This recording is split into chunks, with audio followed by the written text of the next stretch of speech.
আসসালামু আলাইকুম। আশা করছি সবাই অনেক ভালো আছেন। আজকে আমি নিয়ে এসেছি খুবই সহজ একটা রেসিপি, কাঁচা আমের মোরব্বা। অনেক লোভনীয় খাবার, একবার হলেও সবাই ট্রাই করবেন। আজকে আমি চেষ্টা করেছি অনেক সহজভাবে বানাতে, তো দেখুন সবাই পারবেন। আমগুলো প্রথমে ছুলে নিয়েছি, তারপরে কুচিয়ে নেব।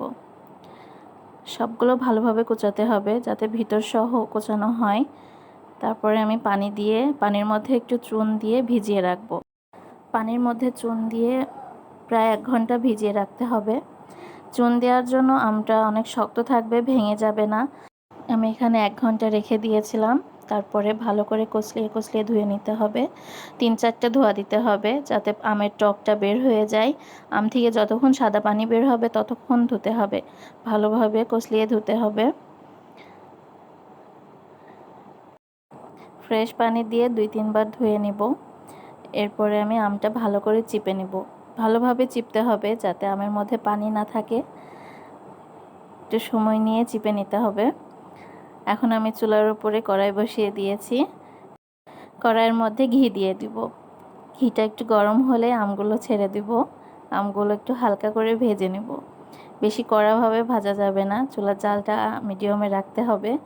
একটু নেড়ে চেড়ে ভালো করে ভেজে নিতে হবে। ঘি দিয়ে ভাজলে আমের আচারের একটা অনেক সুন্দর ফ্লেভার আসে, খেতেও অনেক স্বাদ লাগে। এখন আমি চিনির শিরাটা বানিয়ে নেব। এখানে আমি 2 কাপ চিনি নিয়েছি আর 1 কাপ পানি নিয়েছি। চিনির মধ্যে গরম মশলার ফল আর একটু দারচিনি ভেঙে দেবো আর 2টা তেজপাতা দিয়ে দিয়েছি। তো চিনির শিরাটা যখন আঠালো হয়ে যাবে তখন আমি আমগুলো ছেড়ে দিব। আমগুলো একটা একটা করে সবগুলো দিয়ে দিব। আমগুলো দিয়ে ভালো করে একটু ফুটিয়ে নেব।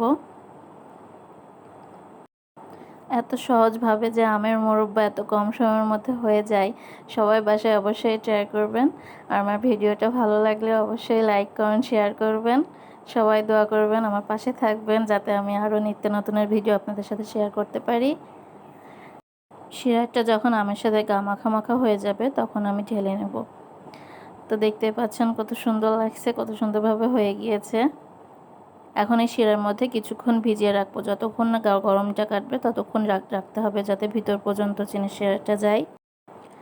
এখন আমি একটা পাত্রে তুলে নিয়েছি। তো এটা আমার ফাইনাল লুক, দেখুন কত সুন্দর লাগছে। আল্লাহ হাফেজ।